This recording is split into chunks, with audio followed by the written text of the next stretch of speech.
अगर आईएएस बनने के लिए, आईपीएस बनने के लिए सैक्रिफाइस करना नहीं पड़ेगा, अगर उसके लिए आपको त्याग नहीं करना पड़ेगा, तो आज पूरे इंडिया में हर घर में आपको आईएएस आईपीएस मिल जाएंगे.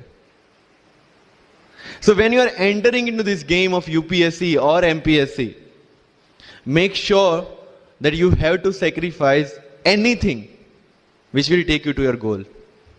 लेकिन प्रॉब्लम ये है कि हमें टेंशन होती है, यार दोस्त की एंगेजमेंट है, उसकी बर्थडे पार्टी है, उसकी शादी है, अटेंड नहीं करूंगा तो बोलेगा मैं तेरी शादी में नहीं आऊंगा, एंड ऑल.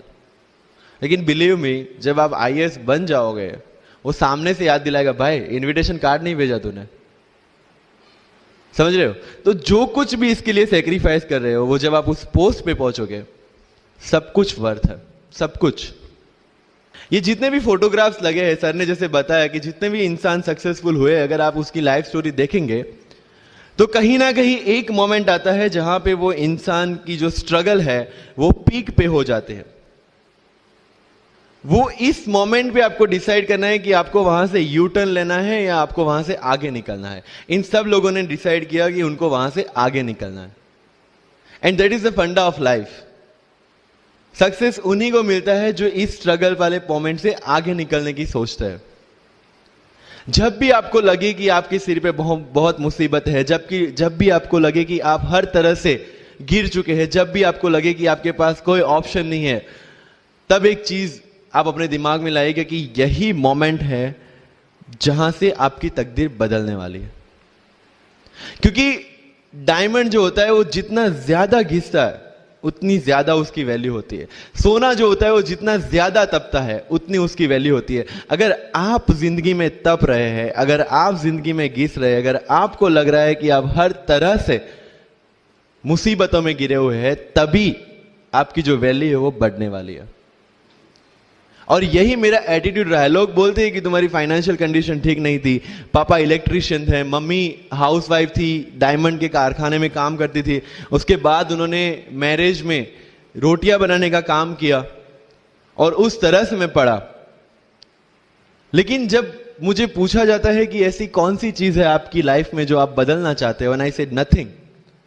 क्योंकि अगर वो चीजें नहीं होती मेरी लाइफ में तो शायद आज आपके सामने में नहीं होता. तो अगर लाइफ में प्रॉब्लम्स है, अगर लाइफ में स्ट्रगल है, जैसे सर ने बताया struggle is a part of life, and I strongly believe in that. क्योंकि अगर हम दिल्ली में थे, मेरे दोस्त के साथ में निकला बाहर घूमने, तो बोलता है यार ऐसी लाइफ चाहिए, कोई मगजमारी नहीं, आराम से बैठते हैं पूरे दिन एसी वाले कमरे में, बहुत सारे पैसे है और कोई टेंशन नहीं, ऐसी लाइफ चाहिए मुझे. मेरे पास ऑप्शन है. बोलता क्या? बोला देख सामने एटीएम का रूम दिख रहा है, एसी वाला कमरा है, बहुत सारे पैसे, कोई मगजमारी नहीं, जॉब ले ले. क्यों आईएएस आईपीएस में दिमाग खराब कर रहा है? अगर स्ट्रगल नहीं चाहिए तो you have to compromise with that life. जब भारत वर्ष का सपना चंद्रगुप्त ने देखा, चाणक्य ने देखा, और उस भारत वर्ष को बनाने के लिए जब ये संघर्ष जारी था, और तब राजा धनानंद की डॉटर दूरदराज से चंद्रगुप्त को प्यार हो जाता है, और जब चाणक्य उनको बोलते कि नहीं तुम्हें उससे दूर रहना है, और तब चंद्रगुप्त बोलता है आचार्य कभी कभी सोचता हूं कि जिंदगी में या ये भारत के सम्राट बनने के लिए इतना त्याग, इतना बलिदान ना देना होता तो. और तब चाणक्य रिप्लाई करते हैं तो हर कोई भारत का सम्राट होता. This is the fundamental rule of life. UPSC सिर्फ आपका नॉलेज चेक नहीं करता. Make it very clear in your mind. जैसे सर ने बोला, it's a game of wisdom. आपको पहले ऑफिसर बनना पड़ेगा यहां से. यूपीएससी का काम तो सिर्फ थप्पा लगाना है कि हाँ ये ऑफिसर बन गया. जितने भी आईएएस आईपीएस ऑफिसर्स को आप मिलोगे, you will realise this thing कि ऑफिसर वाली क्वालिटीज इसमें पहले से है. आप जब प्रिपरेशन स्टार्ट करते हैं तभी से समझ लीजिए कि आपकी आईएएस और आईपीएस की ट्रेनिंग भी स्टार्ट हो गई.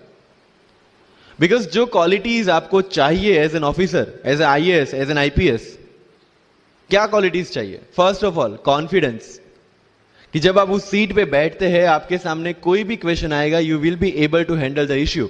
ये कॉन्फिडेंस लेके आपको उस सीट पे बैठना है. यही कॉन्फिडेंस चाहिए when you start the preparation.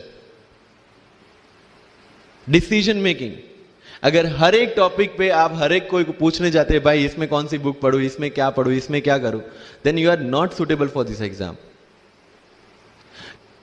आज मेरे पास काफी मैसेजेस आते हैं, sir please give me your strategy.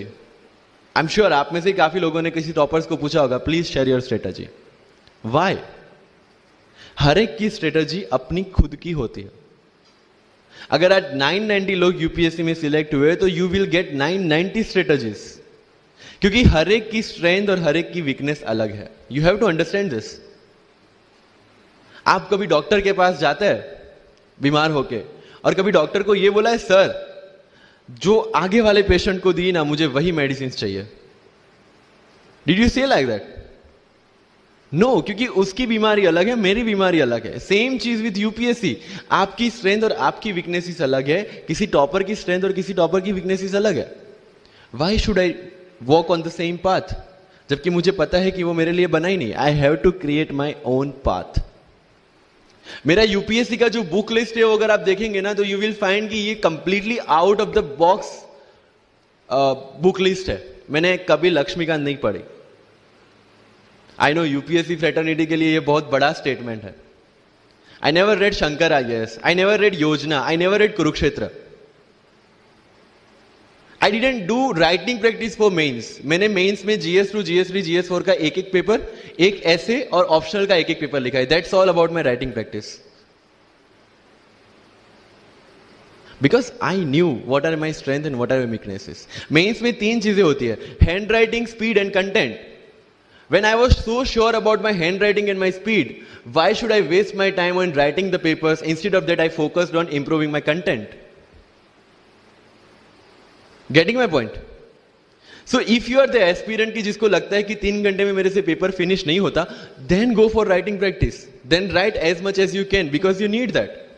But किसी टॉपर ने 50 पेपर लिखे हैं, 3 टेस्ट सीरीज ज्वाइन किया है, इसलिए मुझे भी करना पड़ेगा. No, that is not the rule in UPSC. किसी ने ये टेस्ट सीरीज ज्वाइन की, मैं वहां चला गया. किसी ने वो टेस्ट सीरीज की, मैं वहां चला गया. No, you have to create your own path and this was the biggest part of my UPSC preparation. सुनो सबकी, करो मन की. This is applicability of your mind. क्योंकि आपकी स्ट्रेंथ, आपकी वीकनेस आपसे ज्यादा अच्छा कोई नहीं जानता. आपके पेरेंट्स भी नहीं, आपका सबसे क्लोज टीचर भी नहीं. आपको 3 बार चीजें पढ़ के समझ में आती है, किसी को 5 बार पढ़ के समझ में आती है, किसी को 1 बार समझ में आ जाती है. But I want follow the same path जो आगे लोगों ने फॉलो किया है. वो मेरे लिए बना ही नहीं है. I have create my own path. Getting my point? Yes और नो? सो जो मजदूरी है वो सड़क पे एक इंसान 12 घंटे गड्ढा खोद के भी करता है और एक टॉप कंपनी का सीईओ भी 12 घंटे दिमाग चला के मेहनत करता है. लेकिन how he is different from that person on the road? Because he uses his mind. In UPSC we are suppose to do the same. मुझे पता चला कि भाई लक्ष्मीकांत मेरी मेंस की रिक्वायरमेंट फुलफिल नहीं करता. प्रीलिम्स जैसे सर ने बताया was not into consideration. I know कि उसमें सिर्फ एक ब्रिज क्रॉस करना है, एक हर्डल क्रॉस करना है.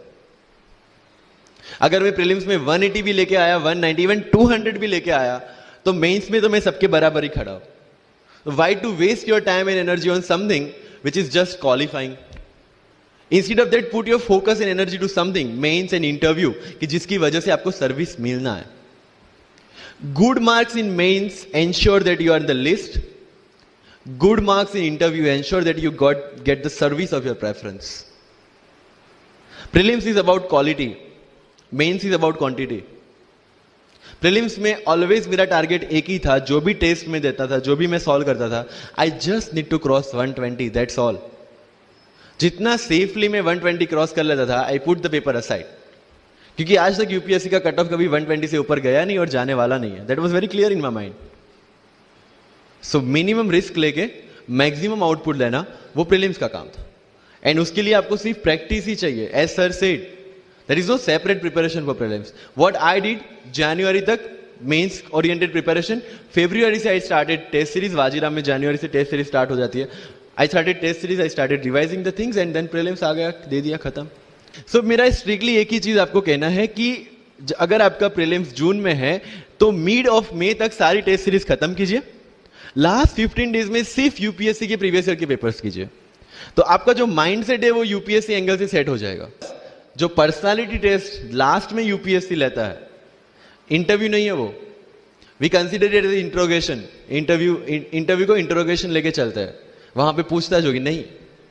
अगर यूपीएससी की इंटरव्यू में 10 में से 9 क्वेश्चन के आंसर भी आप सॉरी सर और sorry ma'am I don't know कह के देते हैं, उसका कोई इंपैक्ट नहीं पड़ता।